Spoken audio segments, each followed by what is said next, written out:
What's up, and welcome back to another episode of Keeping Up with the Commanders. I'm your host, Mason Kenahan, and today is an episode that I look forward to doing every single year. It is the Senior Bowl preview episode. Once a year, I bring in these graphics to turn everything orange for the Senior Bowl, which is next week. It's going to be February 1st on next Saturday, so 2 Saturdays from now. I'm going to be in Mobile, Alabama for all the practices throughout the week, Tuesday through Thursday. It's going to be a ton of fun. I'm going to be able to meet with and interview top college football prospects. We're going to get to some of the names. We're going to go over some of the highlighters, some of the big names going to the Senior Bowl next week. Who are some names to look out for? Then we're going to go over the offense. Who are some of the big offensive names? And then some of the defensive names, breaking down each position on both sides of the ball. And then at the end of the episode, we're going to go over some other storylines that fans and people should be looking at when looking at and analyzing the Senior Bowl throughout the week. So, with that being said, let's start and dive right into some of the highlighters in the Senior Bowl this upcoming week. Again, we're kind of right in the middle now of the All-Star circuit. You have the Hula Bowl, the Tropical Bowl recently in the past few weeks. You have the Shrine Bowl this weekend, and then you have the Senior Bowl next weekend with the practices next week. A lot of fun. It's going to be a lot of key guys. The Senior Bowl getting a ton of first-round prospects this season, especially now with underclassmen being able to participate in these all-star games like the Shrine Bowl and like the Senior Bowl. There's some major underclassmen that are entering this draft and also will be participating in the Senior Bowl this upcoming week. So let's just get things started with the quarterback. Alabama quarterback Jalen Milroe kind of highlights the quarterback position. Milroe, 6'2", 225 pounds. The dual threat quarterback that is known for his rushing ability. It's going to be interesting to see with a weaker quarterback class in this upcoming draft class. Kind of the QB1 spot is still up for grabs. Right now, you have Cam Ward and Shedeur Sanders being the consensus QB1 and QB2. But again, it's still really wide open. There's a lot that can change with the Titans having the number one overall pick. Do they go quarterback? Do they go someone else? And Jalen Milroe is a guy that I'm thinking could be a pretty big riser. It was an unfortunate ending to his college career in the Gasparilla Bowl against Michigan. But Milroe is a guy where if he can put together a consistent week as a passer and show that he has developed as a passer and can go through multiple reads across the field, be able to throw over the middle of the field, which he struggled with in especially last season, I really think an NFL team will fall in love with Jalen Milroe. And with Milroe's rushing ability, we've seen it in the conference championship games coming up this weekend.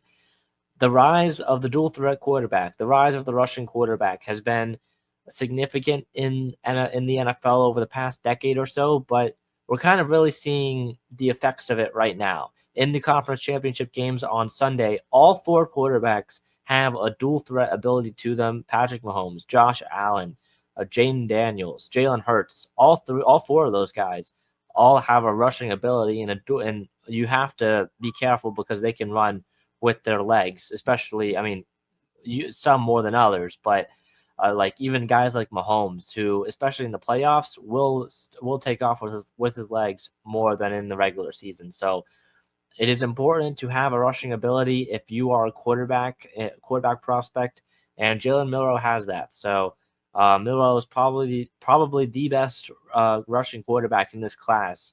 So I mean, it is something to keep an eye on. I think Milroe could be a guy that rises up the rankings pretty quickly, especially with a good Senior Bowl performance throughout the week of practices. So Jalen Milroe is probably one of the bigger names, especially at the quarterback position, for fans to keep an eye on, especially fans that are fans of teams in the top 10 picks, because more and more I'm looking at him and watching Milroe, I really think he's going to end up being a top 10 pick. I'm not going to have a top 10 pick grade on him, but with the needs and the lack of quarterbacks right now, franchise quarterbacks in the league, taking a shot at a guy like Jalen Milroe is going to happen. I know a GM is going to fall in love with him and take him in the top 10. So that's my thoughts on Milroe. Moving on to a couple of edge rushers from Texas A&M, Shamar Stewart and Nick Scourton. So Stewart is 6'6", 291 pounds. Scourton 6'4", 284 pounds. Two very big pass rushers kind of leading one of the best defensive lines in all of college football last season. Stewart was a former 5-star prospect, part of the Aggies' kind of massive 2022 recruiting class. And then Scarleton was a transfer from Purdue, where he spent his first 2 seasons in college before transferring before last season to Texas A&M. If you're a Washington fan, and I know this is a Washington podcast, so Washington fans will be listening to this. Both of these two players should be targets for Adam Peters and company with whatever pick they end up picking late in the first round. And both of these guys are players that Adam Peters may fall in love in and may want to trade up from their pick because of Washington kind of exceeding expectations. They're going to have a later first round pick than what Adam Peters was expecting. So if you're Peters, you may want to move up, may want to move back with that pick. But Shamar Stewart, very athletic guy. He's played up and down the Texas A&M defensive line, and Scarleton more of a pass rusher himself. He's got a great bag of pass rushing moves, and both of those guys sit right now between 15 and kind of 25 is kind of the range for both of them. Scarleton is higher on the consensus boards right now than Shamar Stewart. But both of them, Mel Kiper actually gave Washington Nick Scarleton in his debut mock for the 2025 NFL draft cycle. So Mel Kiper, one of the top draft analysts in pretty much all of the NFL draft community, gave Scarleton to the Washington Commanders. So 2 guys to keep an eye on. This defensive tackle class, we're going to get into it a little bit more, but this defensive tackle class is stacked with names and stacked with a lot of athletic guys, including another former Texas A&M player in Walter Nolan. Nolan was in 2022. Nolan was the top-ranked recruit in the 2022 recruiting class. He led Texas A&M's historic recruiting class with Shamar Stewart. Those were 2 of the top guys. And at 6'3", 304 pounds, the defensive tackle, he's a great run stopper. He has pass rush ability as well, and it can bring an element to the pass rush game. He's a true junior, finished last season with a career-high 6.5 sacks, one of the best run stoppers in the country last season. So, yeah, I mean, Walter Nolan is a guy that Washington should also potentially be keeping an eye on if they were to move off of a Jonathan Allen or a Daron Payne this offseason. I know you picked Johnny Newton, but Nolan, if you were to maybe fall in the second round, which is highly unlikely, I think Nolan is a guy that will end up going on night 1. But if Nolan were to fall in the draft, I wonder if Washington, again, if they moved on from a Jonathan Allen or Daron Payne, were to add him or trade up for him in the draft to add to the depth of that defensive tackle room, because Washington is one of the worst run defense teams in the league this season. Walter Nolan, one of the best run defenders in all of college football this past season. So that would be a good match right there. So those are some of the highlighters. Another one, I'll give one more. Missouri offensive tackle Armand Membo.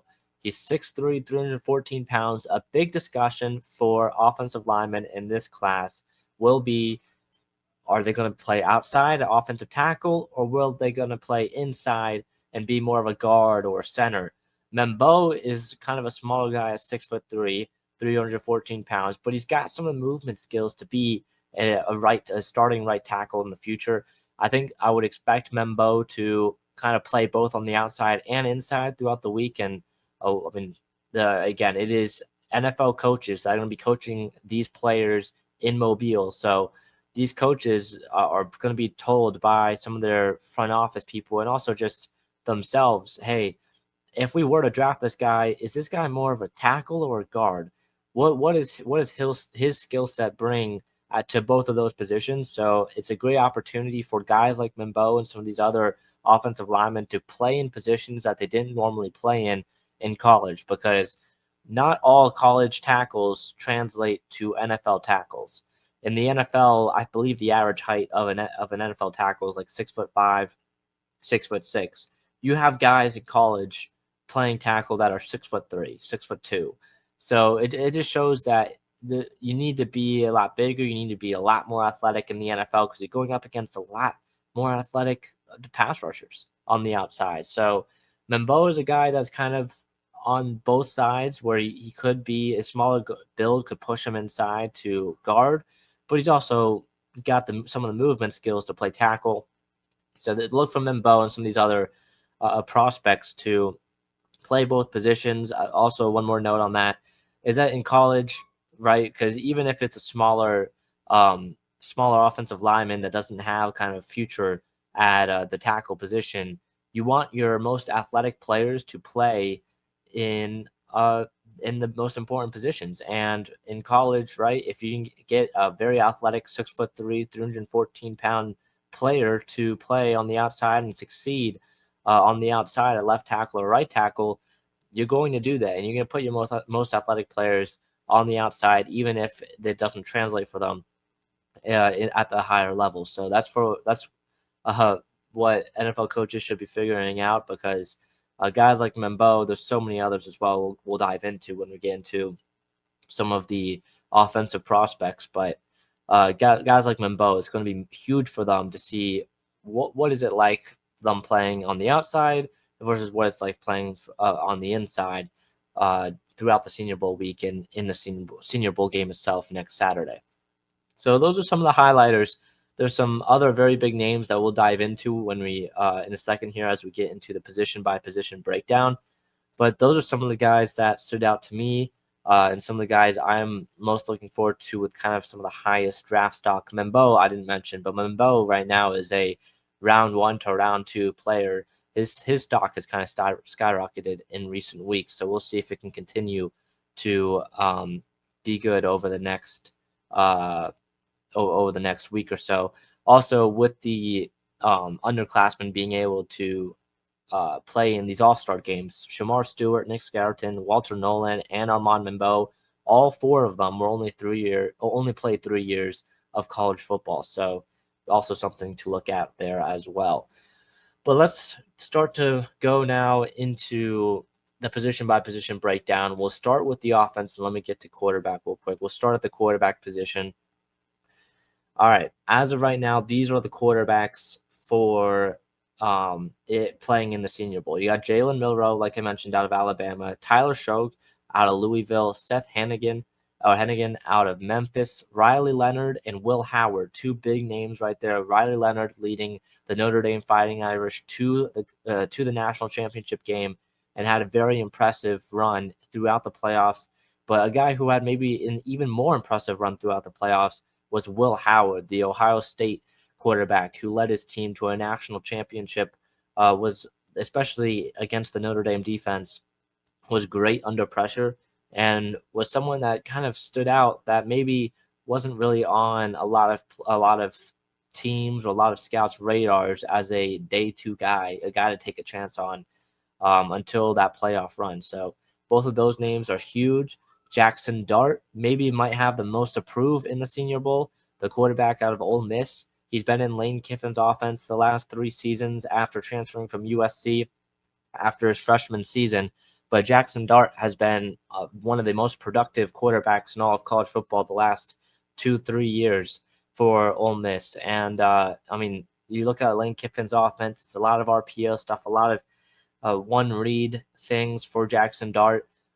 Dart is someone who he kind of has a pretty good arm, and someone that his arm talent, he's shown that he can have maybe something in the NFL, but can he progress the reads? Can he do more of that mental stuff, as he kind of has the physical stuff with the arm, but does he have that mental stuff to be a starting quarterback in the NFL?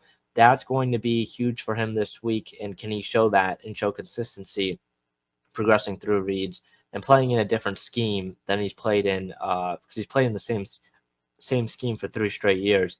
Can he do something different? And that is what NFL scouts and coaches are going to be looking at for Jackson Dart throughout this week. 2 more quarterbacks. We've got 4 quarterbacks this year on each team instead of 6 like the previous year. But Dylan Gabriel out of Oregon. Gabriel was with UCF for 2 years before going to Oklahoma, and then now at Oregon for his final year of eligibility. An older quarterback, but someone who's a lefty that could potentially be worth to take a chance on as a day 3 pick. And then out of, I may be pronouncing this wrong, out of Laurier, I believe is how you pronounce that? Taylor Elgersma. Taylor Elgersma out of Laurier which is a college in Canada. So Elgersma becomes the first quarterback from a Canadian college to participate in the Senior Bowl. And that is someone that I've not heard of before this. He was just added the other day. It was like a day or two ago. But that is someone that could potentially, find his way into being a draft selection with a good performance this week. He accounted for, I believe, 70 touchdowns over his time at Laurier. So it is. He's got a lot of production in college, but we'll have to see, of course, at a Canadian school and all of that. So that is the quarterback position, and all 8 quarterbacks that will be going to the Senior Bowl.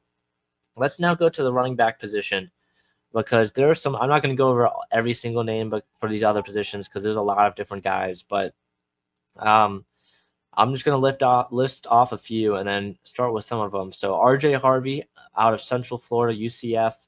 Marcus Yarns out of Delaware is a sleeper, a day 3 sleeper that I'm starting to like. Devin Neal out of Kansas. Damian Martinez out of Miami. You have Donovan Edwards and Khalil Mullings, both of those guys out of Michigan. Ollie Gordon, who was kind of a lot of people's RB1 heading into this season after a very productive 2023 campaign with Oklahoma State. Not so great. It was kind of a down year for Gordon this season. So Ollie Gordon will be looking to kind of remind people what he can do from that 2023 season in Mobile next week. Woody Marks is someone that I've seen a lot of people on Twitter really love out of USC. Some other names: Trevor Etienne out of Georgia, the former Florida transfer. Still kind of crazy to say that. Also a name to watch, but I'm going to go to some guys. Cam Scatterbo, we all saw what he did for Arizona State in that run to the playoffs, and what he did against Texas. He's an all-around back that, he can hit you with power. He's got good speed. It's a guy that a lot of coaches are going to love, Cam Scatterbo. And, I feel like he's going to be a guy that's going to kind of be very good in the one-on-ones, in the receiving drills against these linebackers. Even though he's kind of more of a bulkier build, I think Scatterbo's got great movement as a receiver, and I'm excited to see what he can do as well. So Scatterbo is someone that will be there. RJ Harvey is a guy that a lot of scouts are loving out of UCF. Donovan Edwards, of course, out of Michigan, who was on the cover of CFP 25. Edwards was someone who I thought might have declared after last season when Michigan had their national championship run. Kind of surprised a little bit that he went back. And now in a very stacked running back class, Donovan Edwards has kind of been more forgotten about. So we'll see if he's going to be able to make a name for himself, and not make a name for himself, but kind of remind scouts who he is in the Senior Bowl, because Khalil Mullings really took a good portion of his snaps last season. And I know Edwards and Blake Corum kind of split carries in 2023, but Khalil Mullings has been someone who, I kind of like a lot, and someone that could go in that 3rd, 4th round range. A good Senior Bowl could separate him from being a day 3 pick from a day 2 pick. So that's kind of the running back class. Trevor Etienne, of course, I watched him a lot when he was at Florida, and now he's at Georgia and all that. So he kind of dealt with an injury for a good portion of the season, but he's healthy now. So all those guys at running back. Going to wide receiver, there are a ton of wide receivers in this class, in the Senior Bowl class. Alec Ayumanor, I believe, is how you pronounce that, out of Stanford, is someone who I was curious to see if he was going to declare or not. He does end up declaring, and now going to the Senior Bowl as an underclassman. Xavier Restrepo is someone I really like out of Miami. Tez Johnson out of Oregon, looking forward to seeing. Ty Felton out of Maryland. And then some of these Iowa State guys are a couple of Iowa State guys. I like both of them so far. I still haven't done deep reviews on either of them, but from the stuff I've seen so far from Jane Higgins and Jalen Noel, I think Washington could be interested in both of those guys kind of later on day 2 into day 3. So Higgins and Noel, a couple of Iowa State Cyclones to keep an eye on in Mobile. Arian Smith out of Georgia and Pat Bryant out of Illinois are both going to be there as well. Savion Williams out of TCU is someone who I think could definitely have, or definitely could gain the most stock in Mobile this week. Great build. He's, I believe, 6'3", 6'4", and I mean, what he can do after the catch, what he can do. He's a great contested catch, one of the best contested catch receivers in all of college football last season.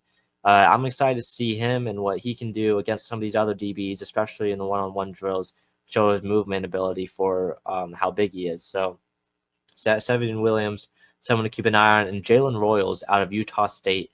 His season ended early due to an injury, but we'll have to wait and see if Royals is going to be able to participate. I believe he is healthy to participate in drills. Another guy, Brew McCoy out of Tennessee. I felt like Brew McCoy was in college for a long time, but yeah, so that's another one to keep an eye on. I'm gonna go to Restrepo. I watched Restrepo for summer scouting last summer, and something that stood out to me, of course. I mean, it's kind of like I'm gonna give him like a comp almost to Lad McConkey in terms of he's kind of just always open, very quarterback friendly. He kind of finds soft spots in the zone very well. He's a smaller guy, but I mean, it's a guy I take a chance on. Maybe not for Washington, because I think for Washington you need a more bigger contested catch guy, maybe like a Savion Williams. Williams though is a pretty raw prospect. Restrepo, I feel, could definitely be a contributor right away. So, yeah, that's my thoughts there. Ty Felton, for him, I think it's just, can he show more of the route tree? I think for Felton, when I watched him, it was a lot of just go route, some slants, some stuff. I want to see more stuff over the middle of the field. Can he get some DBs to bite on more double moves? He really struggled with that at Maryland. So it's more of a speedster in Ty Felton there, but I'm excited to see what he can do. So that's the wide receiver position. Tight ends now. Let me look at that. Tight ends, I believe there's like 10 or 12 tight ends so far. This is highlighted by Harold Fannin Jr., the tight end out of Bowling Green. If you don't know who Harold Fannin Jr. is, you should know, because Fannin should have won the award for best tight end in the country last season. He did not. But Fannin had over 1,200 yards, I believe, for Bowling Green, and was their leading receiver, was, I believe, led all tight ends in touchdowns. Fannin was very productive last season. There was kind of some thoughts about maybe he transfers up to a bigger school and then he enters the draft after next season, but instead he is entering the draft after this season. He's going to the Senior Bowl. He'll be fun to watch. Kind of a smaller tight end though, so we'll have to see. I mean, it's kind of like he was used almost in a Kyle Pitts way as more of a receiver than a tight end, or traditional tight end. So that is something to watch. Terrence Ferguson out of Oregon and Gavin Bartholomew out of Pittsburgh are two guys that interest me. Same with Gunnar Helm. Gunnar Helm out of Texas is someone who I think could go in round 2 in a good Senior Bowl performance for him. Could also help him there. Mason Taylor, I think, will do some good things for the Mason brand in the NFL. We're getting a lot of good Masons from this draft into the NFL. Mason Taylor, the tight end, and Mason Graham, the defensive tackle out of Michigan.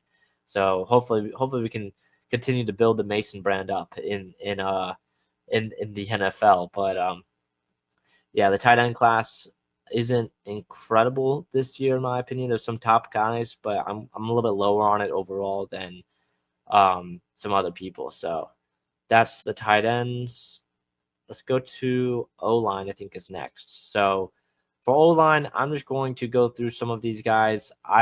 It is interesting because some of them are like tackles versus guards, like I mentioned earlier. But I'm just going to go through the list. So someone that stands out to me, Carson Vincent out of Alabama A&M, was one of the best tackles in the FCS, or one of the best offensive linemen in the FCS last season. And Vincent definitely has some more potential as a small school guy. I know he's a lot of people's favorite small school offensive lineman and offensive tackle. So Vincent's someone I'm excited to see. Jonas Savinea, I believe is how you pronounce it, out of Arizona, is someone who definitely is in that conversation of, is he a guard, is he a tackle? You can make the same case for Chase Lunt out of Connecticut. Tate Ratledge out of Georgia is more, and Jared Wilson out of Georgia. I'm excited for both of those guys. Ratledge played guard and is going to be a guard, in my opinion, in the NFL. And Jared Wilson might be the best center prospect in this class. So I've loved what I've seen from Jared Wilson on tape so far. Some other guys here, Emory Jones out of LSU. He's been the right tackle for LSU the last couple of seasons. He was the right tackle when Jane Daniels was there, and now when Garrett Nussmeier was there last season. For Jones, a lot of people are projecting him out to be a guard, even though he's played tackle. He'd be pretty small to be a tackle in the NFL. I believe he's 6'4", 6'3", so he would be pretty small. And for Jones, I mean, he's got all the athletic tools to be a good guard, in my opinion, in the NFL. And maybe for Washington, or a team like Washington, that is not, they have an offensive line that has exceeded expectations this season for sure, but there's not really that much depth. I mean, they lost Sam Cosmi for the season, for the playoff run, and for potentially a good portion of next season. So you're kind of needing a starting guard to begin next season. And Emory Jones could be a guy, maybe in the second round if he falls, that you could pick up. So Emory Jones is someone I'm keeping an eye on. Ariante Urstery, he's a bigger tackle for Minnesota. And so he's kind of got that more prototypical build for an NFL tackle. So I'm excited to see him because his movement skills don't really impress me as a tackle, but he's got that build for it. So I'm excited to see him. Gray Zabel is a lot of people's kind of sleeper on the offensive line out of North Dakota State. And then a couple of guys from Oregon I want to talk about. Josh Connolly Jr. out of Oregon was the starting left tackle, and Ajani Cornelius was the starting right tackle for Oregon this season. And if you we'll start with Connolly. I think Josh Connolly, there's a good chance he could be one of the top offensive tackle prospects. And I mean offensive tackles prospects in this class. You look at a guy like Will Campbell that could potentially move inside. Connolly is kind of small at 6'4", 6'5", but I think he's got the arm length to be a tackle in the NFL. I mean, I'm pretty sold on Josh Connolly, to be honest. So I would not mind Connolly on the Washington Commanders. You can maybe move him the right tackle, and if he really doesn't work at tackle, he just plays guard like Sam Cosmi does, and that's perfectly fine because you need help kind of both at guard and tackle, especially just depth in general. If you still want to ride with a Brandon Coleman and a Nick Allegretti next season, you still just need depth if you're Washington. So Connolly would be someone I'd keep my eye on. And for Ajani Cornelius does not have a lot of experience. I look at the exact number, but does not have a lot of experience of snaps, and you can just kind of see it on his film. He's a pretty raw prospect at right tackle, but maybe it's still someone to take a chance on just because of his physical traits, similar to Josh Connolly. So that is someone to keep an eye on. And then Marcus Mbo out of Purdue is someone that has kind of I've learned more and more about in recent weeks, because Mbo is someone the Senior Bowl added, and some people are saying, hey, this guy is going to be a second round pick, potentially even a first round pick out of Purdue, one of the best guards in or tackle guards, you could say, prospects in college football. So those are some guys there. Some other big names, Wyatt Milam, who I think is more of a guard. He played tackle at West Virginia. The same can be said with Charles Grant for William and Mary. Grant was someone that was on a lot of people's radars throughout the season. Was one of the highest graded tackles on PFF or Pro Football Focus throughout the entire season. And I mean, his build is pretty small. I believe he's 6'3". He's like pretty lean as well, but he has super long arms.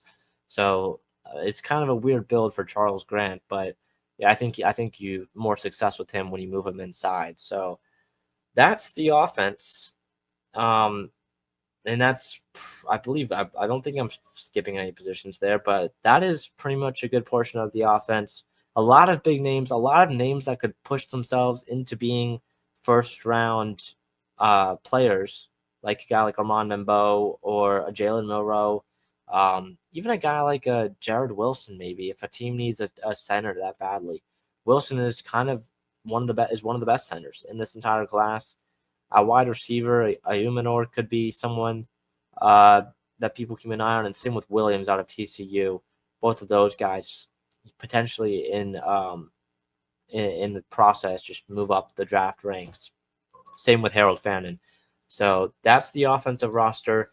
Let's go to the defensive roster. Starting up front, we'll start with the defensive line, kind of push this one together because in this draft, just giving more of a preview here for this upcoming draft, the best players and the best value is on the defensive side of the ball.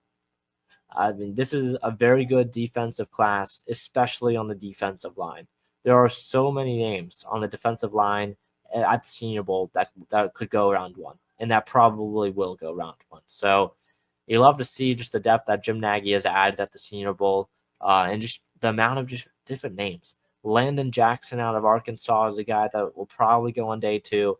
Cam Jackson out of Florida is someone that really stepped up his game over the last few weeks of the season for the Florida Gators. Mike Green out of Marshall, a super fast pass rusher. He's got a lot of moves in his bag. Exactly what you want from a speed rusher. If you're an NFL team, he has a smaller build, but still, if you love speed, if you are a coordinator that loves speed, Mike Green is your guy at the edge rusher position. Josiah Stewart is kind of similar to him in terms of a high motor, very fast, quick hands, quick initial strike out of Michigan. Josiah Stewart will be there. Both of those guys are pass rushers. Princely Uman-Mielen, the Florida transfer now at Ole Miss, and Jared Ivey out of Ole Miss. Both of those guys, so both Ole Miss starting pass rushers, will be at the Senior Bowl. Uman-Mielen is someone who was starting to get like early day two thoughts early on in the 2023 process, but he decides to enter the transfer portal and transfers to Ole Miss instead of entering the draft. And now he's kind of a borderline day one pick. So Uman-Mielen is definitely, his stock has definitely gone up in recent months. Kyle Kennard and TJ Sanders out of South Carolina, both of those guys. Kennard is more of an edge rusher, Sanders more on the inside. But, Kennard, very good player. I believe I had a day two grade on him. There's just so many guys that are day two picks or potentially even that could push themselves into being day one picks on this Senior Bowl roster. Omar Norman Lott out of Tennessee was a interior defensive tackle who only played 17 snaps a game for Tennessee. Very small sample size, but was super productive during that sample size for the Volunteers. A guy that is kind of one of my sleepers right now. Vernon Brogdon out of Texas, the defensive tackle, has a great blend, in my opinion, of speed and power. He's got a great bull rush, quick initial strike. There's not many defensive tackles. It's rare to find a good defensive tackle that is just so consistent with his initial strike. He can get into the interior offensive lineman's frame pretty quickly and then push them back. He's got a great long arm as well that he uses in his pass rush. Good run stopper. Vernon Brogdon is a guy that I'm looking at as a potential big time riser. I had a mid to late second round grade on Brogdon. So there's just a ton of guys. And again, that's not even to bring back Nick Scouton, Shamar Stewart, Shamar Turner out of Texas A&M, another interior defensive tackle. Another guy on the defensive line, Darius Alexander out of Toledo. So Alexander, when I watched him, he's a pretty bigger defensive tackle. He's kind of a good run stopper. I mean, you definitely pretty high on both athletic metrics for height and weight. But for Alexander, I think with him, I want to see him go up against some bigger interior offensive linemen because the ones he was going up against when he was at Toledo, especially during conference play, they just don't have it, right? They're pretty tiny. They're not that strong, but I want to see him go up against some of the top end talent in this class, and that's what's going to happen. That's the good part about the Senior Bowl is that you're going to get some of these top prospects, especially some of these small school prospects, going up against these high major prospects for the first time. So Darius Alexander is someone that I'm looking at as a guy who, you're a small school guy, can you deliver against some of these Power 5 offensive linemen? So those are some of the names across the defensive line. So some of the big ones I mentioned. Mike Green is someone who I think will go in the first round. Princely Uman-Mielen is someone that can go in the first round. Josiah Stewart's more of a late day two guy for me, but Scouton and Stewart from Texas A&M, both of them should go in the first round. there's so many names on this defensive line group for the Senior Bowl. I'm excited to see a lot of these matchups. You look at some of these defensive players, like I cannot wait to see Shamar Stewart go up against Armand Membo, or Stewart going up against Josh Connerly at some point. So it's going to be a lot of fun watching these O-line, D-line drills, because there's just so many names on both sides. And we can really start to figure out, hey, who's going to be playing in what position, because in college there's just so much flexibility on where you play. You kind of just play. You can play on the outside, inside, all of that. So I'm looking forward to that. Let's go to the linebacker position. There's only about there's actually like 12 linebackers, I believe, that are going to be at the Senior Bowl. I'm still working my way through the linebacker room. Some guys that stick out to me. Shamar James out of Florida was someone who was kind of debating staying or going, but he's going to go as an underclassman. Smile Munden out of Georgia might be one of the top linebacker prospects in this class. Great balance of coverage and pass rush from him. Some other names: Tyreem Powell out of Rutgers. Looking to see more of him. All right, Carson Schweisinger out of UCLA got a lot of love from some of the top draft analysts. When I haven't gotten a chance to watch him yet, but he's gotten a lot of love from some of the top draft analysts when it was announced that he was going to be going to the Senior Bowl. So I'm excited to watch him play out of UCLA. David Walker out of Central Arkansas, another one of the young, one of the, what's the word? One of the small school guys that could be going up against a Power 5 running back in a drill or a Power 5 tight end in a drill. So I'm looking forward to that. But a lot of names at linebacker that, as there isn't really a clear LB1, I would say, in this class.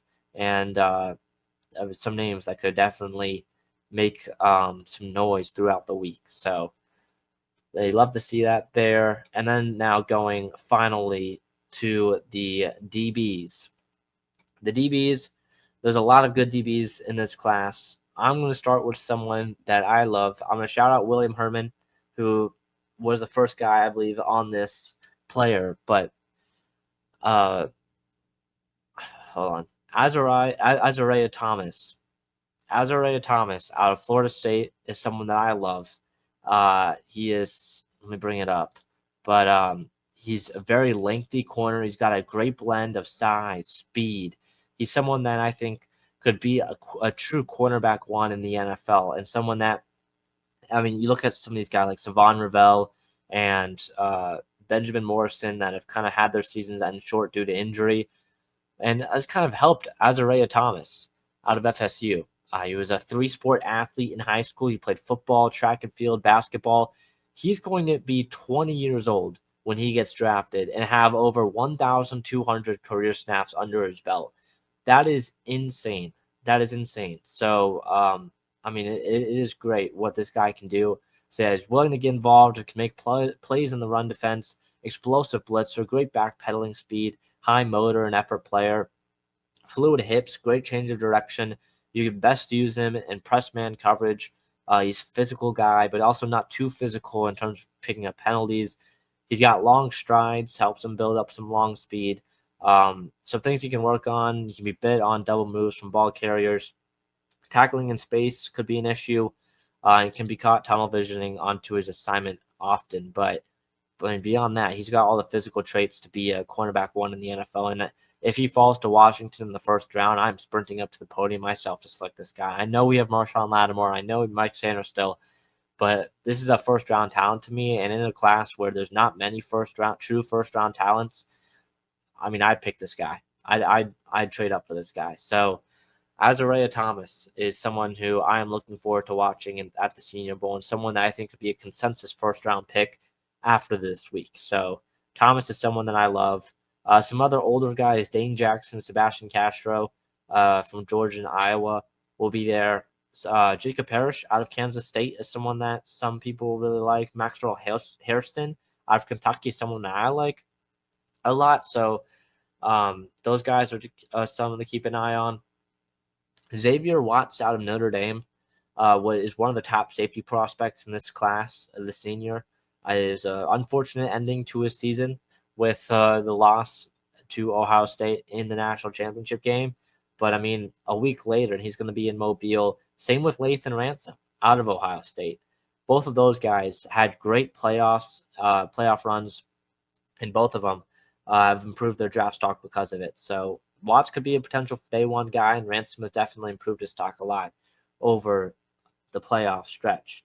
Trey Amos is someone that I'm currently watching out of Ole Miss. I like his speed a lot. I like his size a lot. His speed needs some work. I would say he doesn't really have great speed, but he's also, his size is great for a cornerback one in the NFL, and I'm gonna have to continue to watch more. But that's someone I think could be a day two pick.